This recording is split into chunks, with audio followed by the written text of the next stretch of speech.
कहानी प्रभु श्री राम का जीवन केवल एक कथा नहीं, बल्कि धैर्य, त्याग, प्रेम और मर्यादा का ऐसा दीप है जो आज भी हर इंसान के जीवन को रास्ता दिखाता है। अयोध्या के राजमहल में जन्म लेने वाले श्री राम के जीवन में कभी घमंड नहीं था। उनके चेहरे पर हमेशा शांति रहती थी और उनके हृदय में हर जीव के लिए प्रेम। जब अयोध्या में उनके राज्याभिषेक की तैयारियां हो रही थीं, पूरा नगर दीपों से जगमगा रहा था। हर ओर उत्सव का वातावरण था। लेकिन तभी समय ने करवट ली। माता कैकेयी ने राजा दशरथ से अपने 2 वरदान मांगे, भरत के लिए राजगद्दी और श्री राम के लिए 14 वर्ष का वनवास। जिस क्षण ये बात श्री राम को पता चली, उन्होंने बिना किसी क्रोध, बिना किसी शिकायत के अपने पिता का वचन निभाने का निर्णय लिया।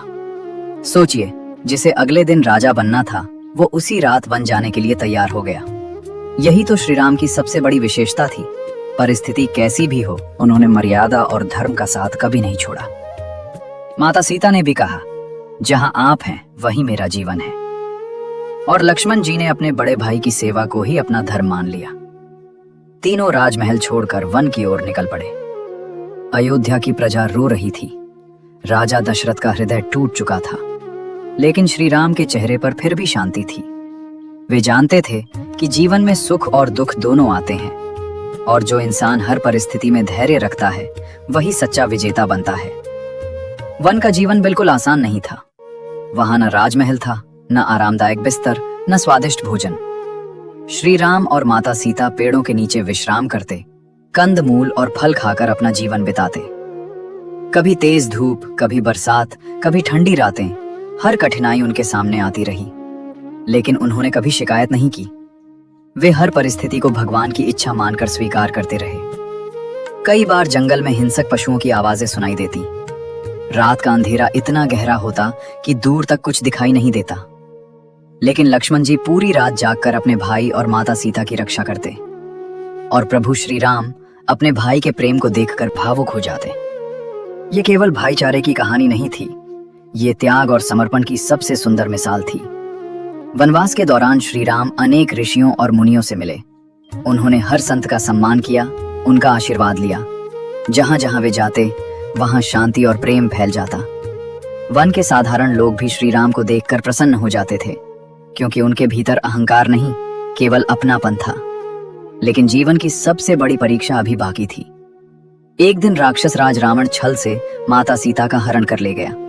जब श्री राम को यह पता चला, उनका हृदय दुख से भर गया। वे जंगल जंगल भटकते हुए माता सीता को खोजने लगे।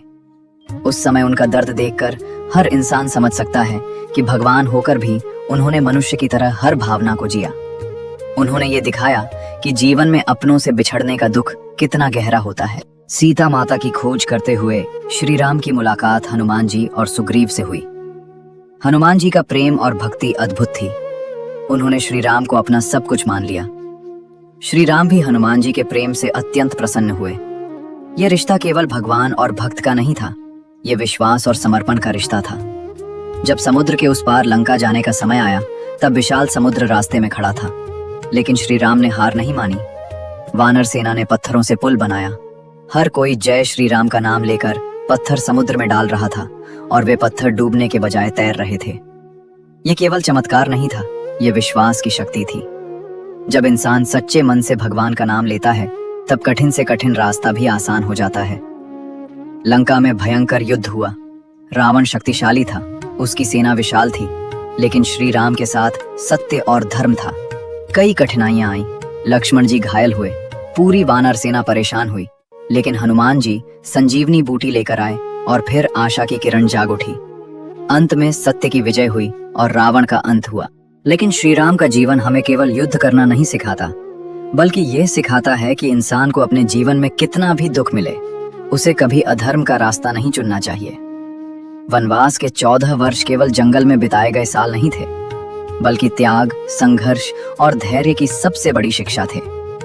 कभी सोचिए, अगर श्री राम चाहते तो अपने बल से उसी समय अयोध्या का राज सिंहासन ले सकते थे, लेकिन उन्होंने ऐसा नहीं किया, क्योंकि उनके लिए पिता का वचन सबसे बड़ा था।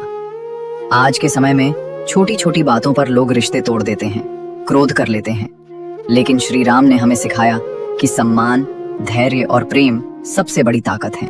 अगर आपको प्रभु श्री राम की यह कथा पसंद आई हो, तो वीडियो को लाइक करें, चैनल को सब्सक्राइब जरूर करें और कमेंट में जय श्री राम लिखना ना भूलें। सनातन धर्म की ऐसी ही सुंदर कथाओं के लिए वीडियो को अपने दोस्तों और परिवार के साथ शेयर जरूर करें।